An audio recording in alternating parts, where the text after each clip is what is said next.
It's finally happened, folks. The 86 Dinobots have concluded with their final offering, Studio Series 86 Swoop, a continuation of the leader class price they've all stuck to, despite the concerns from many fans, and I feel kind of more ashamed than relieved. I mean, completing this whole subset of figures has kind of been an event that people have been building to since 2021, and I've wrangled them all since February off the aftermarket and whatever official sources I could muster. I suppose I didn't pay much more than 10 quid over retail price for all these guys. Swoop and Slag were both retail, Grimlock was a huge spend, but that was made up for by getting Sludge and Snarl on discount and through trading. I'm quite pleased for what I paid for this set, honestly, more than ever now that it's complete and I've fixed most of the tolerances with Sludge. But I feel like I missed the hype for these guys since I could only afford to start grabbing them when they'd almost completely released. It was a very different feeling to, say, Legacy Menasor. I love the thrill of the hunt with that figure, grabbing all the limbs as they released, but these figures were just completionism almost. Bloody good thing the toys are phenomenal though, right from Grimlock at the start to Swoop today, who I'd call the most middle of the road one out of all of these guys, but in the best way possible. The sculpted detail on Swoop is impeccable, and might just be the best the 86 Dinobots have to offer. I think it's the blue plastic and the silver that coats the wings. They just let the sculpting breathe like the reds and greys on the others really didn't. The legs have loads of accenting moments like the strips of paneling on the sides of the shins, or the pops of detail on the much plainer thighs. The arms are dead simple, just accented by sheer depth and power, but given a little personality with the puffed cuffs. But the torso is what cranks the detail up to 11. All the focused intricate detail around the abdomen works really well to cinch it, and the pecs and dino head being a little lighter on the greebling to let the panels speak for themselves works really nicely. I do find the proportions of the chest to be a little bit off. It is largely so the alt mode works, but the torso could do with being a little less broad and a little deeper. By no means is that the end of the world though. The head could have done with a little more softening of the features, I feel. The helmet is great, but the face seemingly has two sets of cheekbones, and that just throws me off a little. But that's fine, I'm not looking at the head, I'm looking at the wings. The sheer amount of detail on the go here is stunning. The way it all catches the light thanks to the silver is a perfect example of the over-detailing done right. They do look a little off without the missile pods, we'll talk about in a minute, but get them on there and it looks so perfect. All the colours here work great too. I've already mentioned how the blue works impeccably to bring out the detail on the torso, and the silver in the wings, but there's quite a lot of other detail here. The pops of black in the feet and shins work fantastically. The silver thighs do instill a little bit of dread in me. There's definitely going to be some paint chips here later on, but they pop as a feature really well, and the gold accents work a treat. And the little pops of red on the chest and shins are really nice, although I would have liked if the shin red continued down to the feet. That's really the lesser of the two complaints I have with this robot mode though, the other being the hollow spots on the calves and wrists. Now the 86 Dinobots are no strangers to these spots of hollowness, and the wrists I could live with, but the gaps in the calves just extend so far up. It doesn't make me hate the back view of the figure, but it's a problem. But that aside, he fits in nicely with the other Dinobots, a little shorter and a little slimmer, but still definitely one of the team, and he looks great solo, unless you're an ankles kind of girl. Sorry guys, this one ain't for you. As for accessories, Swoop comes with a pair of rocket pods meant for the wings. The missiles are detachable, and they complete the look nicely, as previously mentioned. He also comes with two swords. The shorter one is meant for him and looks great in hand, and the long one belongs to Grimlock. And it really ties the look of that figure together, whether in his hand or on his back. Oh yeah, Swoops can store on the back too. I do have to mention, I'm not sure this gels perfectly with the other Dinobot swords that came with the comic edition Grimlock. Those swords had a lot of surface detailing running up the blades, and were made of a slightly soft rubbery material. And these ones are the same rigid plastic as Swoop's head, and lack a lot of that sculpting. They don't gel fantastically in detail, the colours are slightly off, and I must admit I prefer them in the softer plastic, because something about these swords just feels oddly brittle. Still though,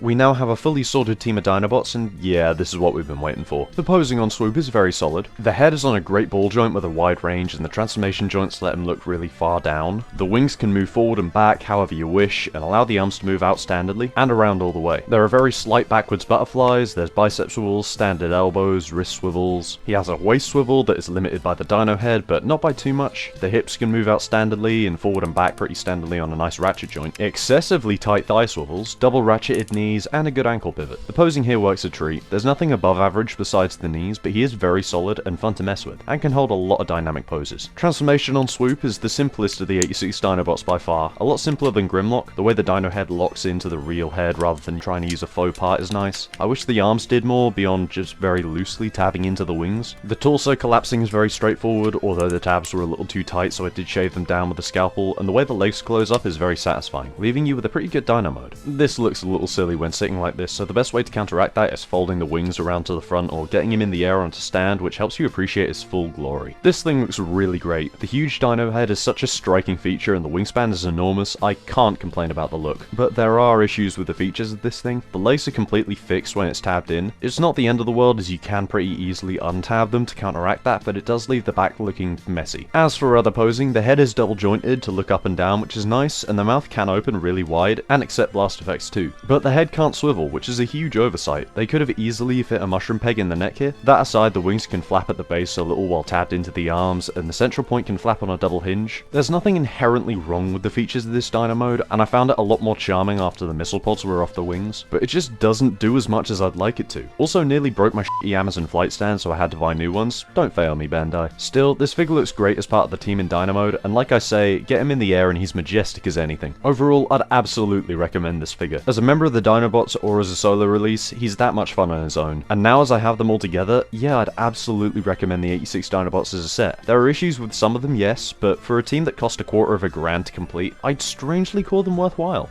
God, a toy color set would be cool, I'd buy that right up.